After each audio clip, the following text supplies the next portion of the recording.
So I should say welcome to everybody. I can welcome people in a number of languages. For the Greeks, I could say yasis. For the Lithuanians, labadiena. For the Polish, dzień dobry. For the Spanish, buenos dias. For the French, bonjour. And I could go through the list, and I'm learning every time I come on one of these training sessions from the different networking opportunities that we have with judges from all over Europe. This is my third one of these events, but it's actually the first event that I've brought my own team, and I'd like to introduce the team to you. First of all, there should be a big thanks for Teresa. I think that she does stalwart work behind the scenes that nobody sees, and just delivering this project, I know has taken her at least 3 months, because I've been working closely with her on a weekly basis, and we've made many changes to the program, but the team of speakers is quite an amazing team this year. Kicking off the day will be, he's missing his title on the program, Dr. Timothy Lyons, one of my oldest colleagues in the University of London. He's one of the UK's primary practitioners on customs law, state aid, UK direct tax and European tax cases. He's very famous in the UK for being one of the earliest writers on these cases. I think when I started as a student way back in 1998, I think I was reading some of his articles, and I think he might have had 5 articles or 5 cases of the European Court at that time. Well, now we're over 300. And I would like to ask the people in the room the first question. How many of you have read the 300 cases? Well, it's quite a shock. European tax law is really part of national tax law. And you can't really understand national tax law in any cross-border environment involving the EU or EEA if you don't understand the case law of the court. And unfortunately, if you haven't read all the cases of the court, you don't get the full benefit of understanding how the court interprets EU law in a tax environment. So it's always good to develop some kind of specialist at the national level, somebody that actually does read the cases. And I would encourage that in a judge's environment as well, that one judge at least in the national hierarchy reads these cases on a regular basis. There's about 20 a year.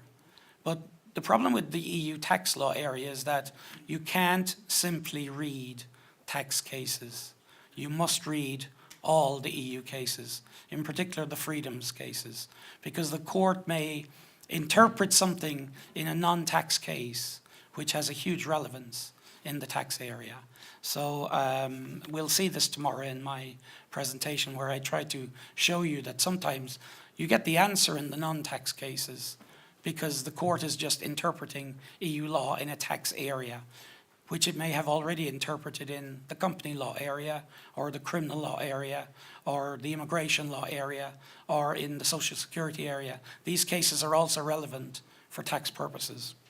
So our team this morning is led by Timothy Lyons QC. Then one of my former students, who's a tax partner in Luxembourg, Natalie Weber-Frisch, is coming to talk about inheritance tax cases. Dr. Katerina Peru, again a University of London doctor from Athens, from the University of Athens. She's going to be talking about recent EU problems as well. So you get a sort of an up-to-date practitioner flavor. And this is where I encourage people to work in a teamwork environment. We're not school children. Everybody in the room is an adult learner. So you bring different things to the table. You can bring your own experience, you bring your own questions, and this is where I encourage you to work as a team.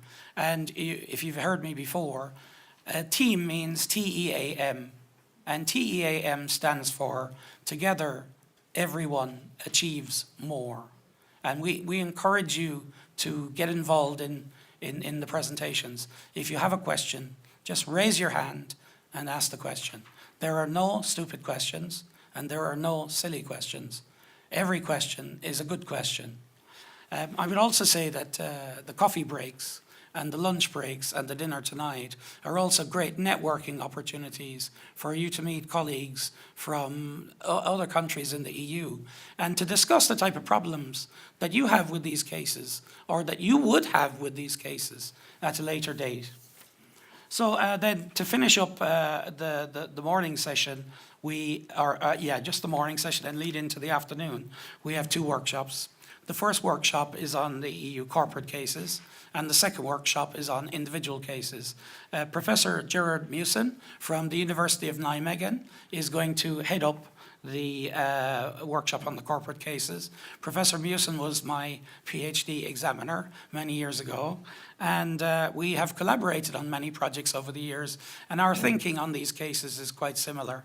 So instead of inviting academics that completely disagree with me, I always invite academics that completely almost agree with me. So that's more or less the first day. We'll do a wrap-up in the afternoon. It's always good to look at back at the day, just to go back over anything that was puzzling. And while the speakers are still here, you can at least ask a question at the end of the day. Now, the feedback form that's in your pack is how we learn whether or not a speaker has met your needs. And the key test, I think, for meeting your needs is that they have added value to your knowledge and helped you in your professional development. If they've added value to your knowledge, then I think the speaker has done a good job. If they haven't added value to your knowledge, then the next time we need to know what they need to talk about or what the new speaker needs to talk about that you're more interested in. I think that the key to what we're going to be doing over the next 2 days is we're going to be discussing the case law of the court. I'm going to be giving a sort of a very fundamental way of looking at the cases. And as an academic, I'm probably one of the few academics in Europe that actually says the court is extremely consistent. So that's an unusual statement to hear from an academic in this area in Europe. Because when you look at the scholarly literature, you will see nothing but criticism of the European Court and of its advocate generals. Sorry, I should say advocates general as the plural. So be careful when you read the scholarly material on this area. It's often incorrect. Now, having said that, I have often been very critical of advocate general opinions. And I think I've been backed up by the way the court has subsequently not followed those advocate general opinions. So I have a standard piece of advice on advocate general's opinions, and that is to read them and then to forget about them. The reason is that you only want to have the law in your head, and the law is made by the court. The advocate general opinions are only opinions. So it's very important not to confuse what the advocate general says in a case and what the court subsequently says in the case. And to start just simply quoting advocate general opinions, because sometimes they're wrong or they're not followed by the court. So I think that is one key lesson that I've learned over the last 15 years of reading these cases. Tomorrow we start at, again, around 9 o'clock, and Professor Mewson is going to come back and give his talk on corporate taxes and EU law. Then I've got an Irish former student who's a tax partner in an Irish environment to bring you up to speed on the 3 big cases that are going through on state aid at the moment. The Apple case, which has not gone to the court yet, and the Starbucks and the Fiat state aid challenges by the European Commission against Italy and Luxembourg.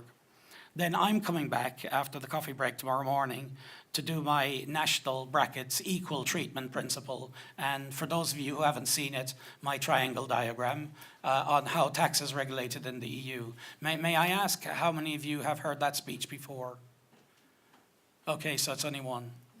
Okay, so, well, if you haven't seen it, you need to see it. And it will show you how tax treaties, national rules, and EU law all fit together in a simple 1-slide diagram that you can take away, and you can be thinking about it because it is also your national tax system diagram, even though you may not know that. It'll be a very simple diagram that you'll see it on one slide, and then I'll explain the national treatment principle, and I've put equal treatment in brackets to remind myself that the court's principle sometimes goes beyond national treatment into this equal treatment principle. Generally speaking, the cases are going to involve the similar treatment of a foreigner with a local or two locals, one of whom is exercising the freedom. But we've had a recent case from the court involving two non-residents operating in the same state. And these people had to be treated in a similar way in certain circumstances. So that goes beyond the national treatment principle. And that case was a case called Sapora. It was out last year. I wrote about it. I think I had a publication early this year on it. So I will go through that as well tomorrow to show you that the area of EU tax law continues to evolve in the jurisprudence of the court. It's impossible to sometimes see where the court will go next with the principles, but I can understand that the court is simply performing the task that has been allocated to it under the EU treaties. And the task is to interpret the freedoms, to interpret EU law, to interpret provisions of the treaties, and to interpret directives and regulations when required. And lastly, one of my youngest colleagues, a great snowboarder and skier. I first met him as a student when he was doing his LLM in Vienna, when I was doing a bit of teaching there. And that's Thomas Balko from Slovakia. And he's now one of the top advisors to the government on EU and international tax matters. He's a great teacher, and I'm so happy that he could make it to join our team, because I know you're super busy in the ministry in Slovakia. So what we've tried to do is we've tried to build a balance. We've tried to bring in some academics. We've tried to bring in the practitioners, and you're going to hear different voices.